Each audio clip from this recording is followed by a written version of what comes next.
राम राम भाई, विद्युत विभवांतर क्या होता है? तो इस फिगर को समझिए। विद्युत विभवांतर कब समझेंगे? तो एक हम लोग विद्युत क्षेत्र बना रहे हैं, ठीक। इसके अंदर हम लोग दो बिंदु आवेश देते हैं, एक का नाम हम लोग क्यू नॉट आवेश देते हैं, ठीक, और एक का नाम हम लोग क्यू आवेश देते हैं, ठीक। और एक बिंदु हमारा ए है, दूसरा बिंदु बी है। तो हम लोग कह सकते हैं कि बिंदु ए पर हमारा क्यू आवेश है, दूसरा बिंदु पर हमारा क्यू नॉट आवेश है, ठीक।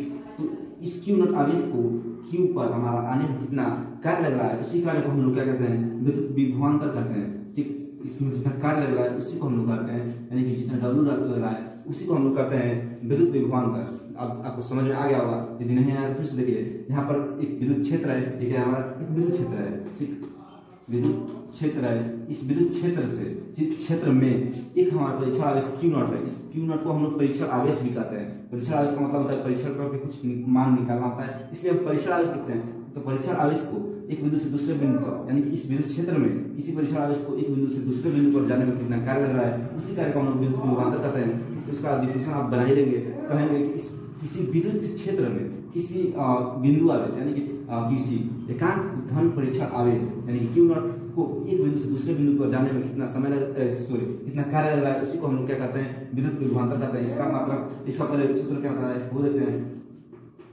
इसका सूत्र होता है, इसका सूत्र क्या होगा?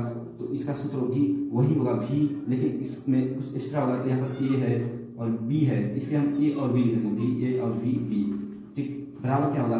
डब्ल्यू बटा क्यू नॉट, हमारा आवेश जो है वो रहेगा, ठीक। जो हमारा विद्युत विभव का सूत्र होता है वही इसका भी होता है, लेकिन यहाँ पर ए और बी मान दिया होगा, इसलिए यहाँ पर ए और बी लिख देते हैं। और इसका जो मात्रक होगा वो क्या होगा? मात्रक इसका होगा वही होगा जूल प्रति कूलाम। जूल क्यों होगा? क्योंकि तार के लिए मात्रक जो होता है वो जूल होता है, और कूलाम क्यों होगा? क्योंकि क्यू नॉट के लिए क्यू नॉट क्या है? हमारा आवेश है, इसलिए जूल प्रति कूलाम, ठीक। इसका बीमा क्या होगा? बीमा इसका होगा, इसका बीमा होगा एम एल स्क्वायर टी का पावर -3, और यहाँ पर वही फॉर्मूला होगा और वही बीमा भी होगा हमारे जो विद्युत विभव का होता है। उम्मीद करते हैं आपको समझ में आएगा। और यदि आपको क्लास 12 जिसका सभी चैप्टर का लाइन बाय लाइन वीडियो चाहिए तो हमारे चैनल पर वीडियो बनाकर अपलोड किया गया है, और वहाँ पर प्लेलिस्ट भी बनाया गया है। आप वहाँ पर जाकर लाइन बाय लाइन वीडियो देख सकते हैं और नोट्स भी बना सकते हैं।